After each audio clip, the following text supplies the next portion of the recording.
Hello दोस्तों, स्वागत है आपका आज के इस वीडियो में। आज का हमारा टॉपिक बहुत ही खास है। आज हम बात करेंगे रूस और यूक्रेन की वजह से जो हमारा महासंग्राम स्टार्ट हुआ है उससे हमारी इंडिया की इकोनॉमी पे क्या असर पड़ेगा। तो वीडियो के अंत तक बने रहिए और देखते रहिए पीके स्पेशल 100%।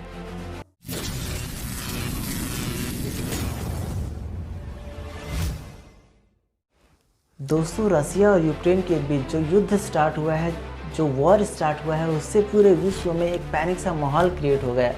एक डर सा माहौल छा गया है पूरे विश्व में। यहाँ इंडिया गवर्नमेंट भी असमंजस में है कि उनका अगला कदम क्या होना चाहिए। हालांकि इंडिया गवर्नमेंट की पूरी नज़र अभी उन पर है जो यूक्रेन में फंसे हैं। उन इंडियंस को बचाने में, उन इंडियंस को वापस कैसे लाया जाए, इस पर उनकी पूरी नज़र है। हालांकि रूस ने युद्ध स्टार्ट कर दी है, वॉर उन्होंने छेड़ दी है, लेकिन यूक्रेन भी पीछे वापस होने का नाम ही नहीं ले रही है। यहाँ युद्ध जारी है। हालांकि अपने टॉपिक पे आगे बढ़ने से पहले हम कुछ अपडेट्स आपको देते हैं।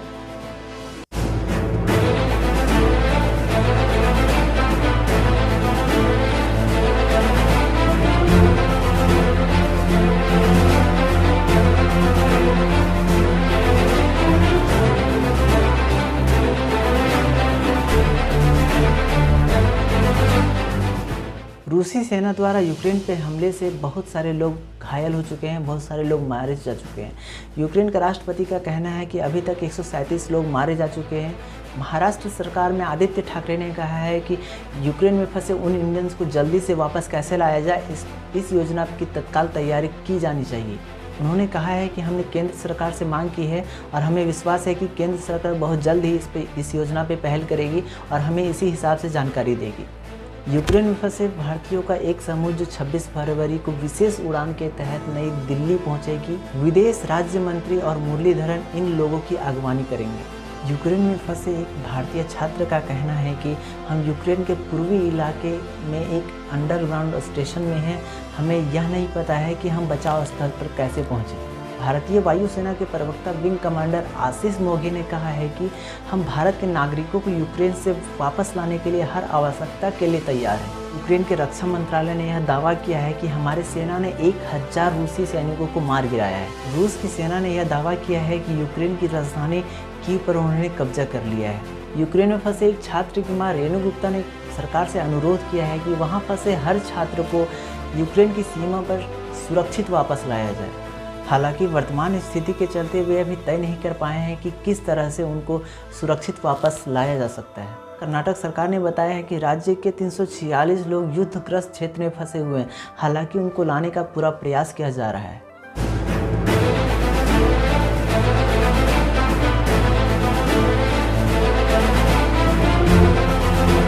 इन सभी अपडेट से आपको पता चल गया हो कि रसिया और यूक्रेन के बीच स्थिति अभी क्या है, इससे हमारी इकोनॉमी पे क्या असर पड़ेगा, इसकी पूरी डिटेल्स अभी हम समझाते हैं। इसके लिए हम अपने बोर्ड पे चलते हैं। दोस्तों, मैंने यहाँ दो देशों के नाम लिखे हैं, यूक्रेन और रूस। हालांकि मैं शुरू से यही बता रहा हूँ कि रूस और यूक्रेन के बीच जो युद्ध है, युद्ध स्टार्ट हुआ है।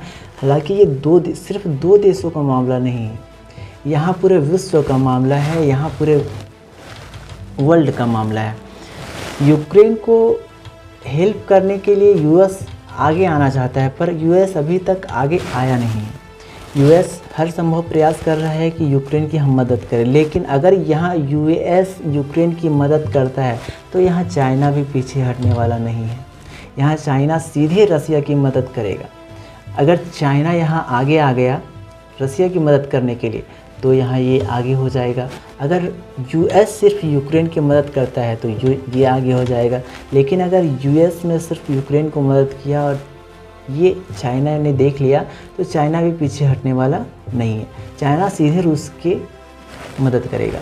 अब जब चाइना यहाँ मदद करेगा तो यहाँ साउथ अफ्रीका के भी पीछे रहने वाला नहीं है। अगर साउथ अफ्रीका की बात करें तो ये हर संभव चाइना का सपोर्ट करेगा, क्योंकि इनकी और इनकी दोस्ती बहुत ही गहरी है। साउथ अफ्रीका हर संभव चाइना का सपोर्ट करेगा और चाइना रूस का सपोर्ट करेगा। तो इस तरह से मिला के हम देखते हैं तो ये प्लस में आ जाते हैं। अगर ये यहाँ आ गए तो इनका तो नाम भी नहीं रहेगा। इसके बाद यहाँ इंडिया से पूछा जाएगा कि आप कहाँ हैं, तो इंडिया भी अभी असमंजस में है कि हम इधर जाएं या इधर जाएं। हालांकि इंडिया ये कभी नहीं चाहेगा कि हम रसिया के अगेंस्ट हो, क्योंकि पूरा का पूरा इकोनॉमी यहाँ गिर सकता है रूस के अगर अगेंस्ट इंडिया होती है तो। मैं भी समझाता हूँ कि रूस के अगेंस्ट अगर ये होगी तो किस तरह से इकोनॉमी इस पे असर पड़ेगा। दोस्तों, मैं सबसे पहले बताता हूँ कि अगर भारत रूस के अगेंस्ट यूक्रेन की मदद करने की कोशिश करता है किसी भी तरह से, किसी भी वजह से अगर यूक्रेन को सपोर्ट करता है, तो यहाँ भारत को सबसे पहला असर यहाँ 30%, ये आप देख रहे हैं 30% मैंने क्यों लिखा है बताता हूँ। क्योंकि रूस से 30% का क्रूड ऑयल पूरे विश्व में 30% क्रूड ऑयल यानी कि कच्चा तेल सप्लाई किया जाता है। पूरे विश्व का कच्चा तेल 30% यहाँ रूस से सप्लाई होता है। तो आप समझ सकते हैं कि अगर भारत यूक्रेन की मदद करने की कोशिश करता है तो हमारा क्रूड ऑयल पे क्या असर पड़ सकता है। सबसे पहली बात ये, अगर दूसरा पॉइंट हम बताते हैं कि 33% गैस की सप्लाई रूस से होती है पूरे विश्व में। 33% अगर गैस की सप्लाई वहाँ से होती है तो हमारा, आप अंदाज़ा लगाइए कि हमारे भारत पे क्या असर पड़ेगा अगर गैस का दाम हाईएस्ट लेवल पे चला जाए तो। तीसरा पॉइंट मैं बताता हूँ कि हमारी मिलिट्री की जितने भी वेपन्स हैं, तीसरा पॉइंट मैं बताता हूँ कि हमारी मिलिट्री की जितने भी वेपन्स हैं उसमें सिर्फ 51% वेपन्स रसिया से ही आते हैं। तो यहाँ हमारा मिलिट्री पावर भी कमज़ोर होगा। अगर हम रूस के अगेंस्ट जाते हैं तो हमारा यहाँ इकोनॉमी भी कमज़ोर होगा। यहाँ हमारा इकोनॉमी के साथ साथ मैं यह बताना चाह रहा हूँ कि रसिया के साइबर अटैक बहुत आसार हैं। दोस्तों, हम यहाँ यह भी बता रहे हैं कि अगर भारत यूक्रेन की सपोर्ट करता है, यूक्रेन को किसी भी तरह से सपोर्ट करता है, तो रूस का यहाँ साइबर अटैक बहुत ही मजबूत है। दोस्तों, अगर भारत यूक्रेन की सपोर्ट करता है तो रूस किसी भी समय साइबर अटैक कर सकता है। और यही सबसे बड़ा वजह है कि हमारा इंडिया का इकोनॉमी, हमारा इंडिया का स्टॉक मार्केट, हमारा इंडिया का क्रिप्टो करेंसी मार्केट अभी नीचे गिर चुका है। जितने बड़े बड़े इन्वेस्टर